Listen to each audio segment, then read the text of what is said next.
I want to stress from the outset that we've listened to them and have indeed developed a conversation with them.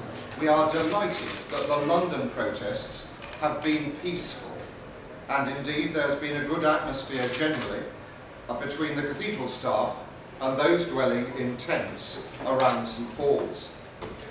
There is something profound about protest being made and heard in front of this holy place. A gathering together of those concerned about poverty and inequality facing the great dome of this cathedral church. It should be obvious to anyone approaching the cathedral that the size of the camp and the consequent compliance issues which it inevitably raises has increasingly put us in a very difficult position. Last night I met with members of the chapter to discuss some of the key issues.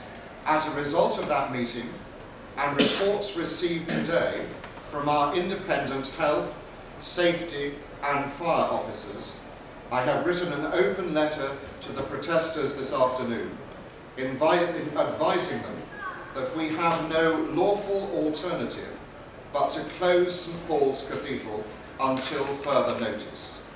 The health, safety and fire officers have pointed out that access to and from the cathedral is seriously limited.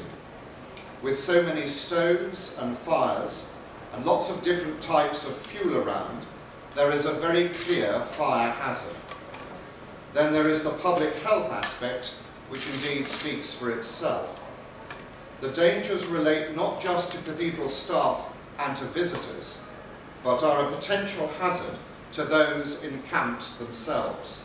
The decision to close St. Paul's Cathedral is unprecedented in modern times, and I have asked the registrar to implement emergency procedures whereby the building remains closed but fit for purpose until such a time as we can open safely.